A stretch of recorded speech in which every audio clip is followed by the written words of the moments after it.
என்ன கேட்டிங்கன்னா, இந்த பாருங்க, காரைக்குடியில் வந்து விஜய் பேச போகிறாரு. அதுக்கு வந்து அந்த பரப்புரை நடக்கிறதுனால பேருந்து நிலையத்தையே வந்து தகரம் வச்சு தடுத்துட்டாங்களாம். எப்படிங்க? பேருந்து நிலையத்தையே தகரம் வச்சு தடுத்துட்டாங்களாம். மரத்துக்கெல்லாம் தகரம் வச்சு தகரம் அடிச்சிருக்காங்களாம். மரத்து மேலே ஏறாமல் டிரான்ஸ்ஃபார்மருக்கெல்லாம் தகரம் அடிச்சிருக்காங்களாம். இது எவ்வளோ பெரிய அவலம்! ஒரு நீங்களே முடிவு பண்ணிக்க. மின்மாற்றிலாம் மின்கம்பம் ஸ்பீக்கர் பாக்ஸை தவிர சீட்டு கொண்டு தடுப்பு சீட்டை வச்சு தகர சீட்டு வச்சு எல்லாத்தையும் தடுத்துருக்காங்க. இது என்ன, அதாவது பந்து மாதிரி இருக்குங்கிறாங்க. அந்த இது காரைக்குடியை பார்த்தாப்ப பந்து நடக்கிற இடம் மாதிரி இருக்குது அப்படி சொல்கிறாங்க. பேருந்து நிலையத்தையே வேற வந்து தற்காலிகமாக வந்து மூடிட்டு வேற இடத்துல ஆரம்பிச்சிருக்காங்களாம்.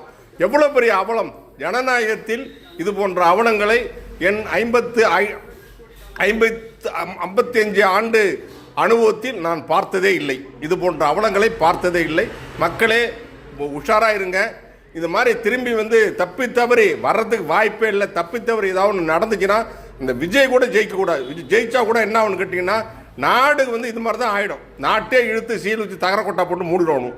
மூடிவிட்டு அவங்க நினைக்கிறது தான் செய்வாங்க. எச்சரிக்கை எச்சரிக்கை எச்சரிக்கை, மீண்டும் எச்சரிக்கிறேன்.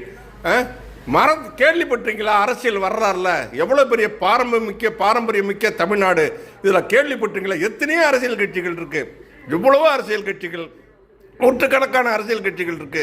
இது வந்து இப்போ முதலே ஒரு கட்சிக்கு வந்து அராஜகத்தில் ஒட்டுமொத்தமாக பேர் இருக்குது. 2 கட்சிக்கு இருக்குது தமிழ்நாட்டில். 2 கட்சிக்கு இன்னும் வந்து இந்த பசங்க அராஜகம் பண்ணுவாங்கன்னு பேர் இருக்குது.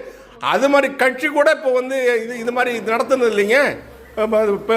இது பேருந்து நிலையத்தை மூடி பஸ் ஸ்டாண்டை மூடுவாங்களாங்க. இந்த பயணிகள்லாம் என்ன பாடுபடுவாங்க. இந்த பாருங்கள், சபையை தூக்கிட்டு இந்த வயசான காலத்தில் எப்படி நடந்து போயிட்டுருக்காங்க. இதெல்லாம் என்ன நீதி, என்ன நியாயம் அப்படின்னு தெரில. இதான் வந்து விஜய் எதிர்பார்க்குறார்.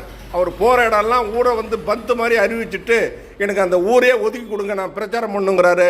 அதுக்கு தகுந்த மாதிரி தான் இப்போ வந்து பாரதிய ஜனதா கட்சி அரசு இது மாதிரி செய்து கொடுத்துருக்கு. ஒன்றிய அரசாங்கம் இந்த வாய்ப்புகளை செய்து கொடுத்துருக்கு. ஏன் நான் ஒன்றிய அரசாங்கம் சொல்கிறேன்னு கேட்டிங்கன்னா, ஒன்றிய அரசாங்கத்துக்கு கீழே தான் வந்து தேர்தல் ஆணையம் இருக்குது. ஒன்றிய அரசுடைய ஒரு தேர்தல் பிரிவு, ஒன்றிய அரசாங்கத்துடைய தேர்தல் பிரிவு தான் அந்த தேர்தல் ஆணையம், ஒன்றிய தேர்தல் ஆணையம். அந்த தேர்தல் ஆணையம் தான் இதை வந்து செய்திருக்கு. எவ்வளோ ஒரு சங்கடமான பாருங்கள், அந்த ரோடெலாம் விரிச்சோடி கிடக்கு. இது என்ன நியாயம்? காரைக்குடி வந்து எவ்வளோ பெரிய ஊர், ரொம்ப கஷ்டம். பார்ப்போம்.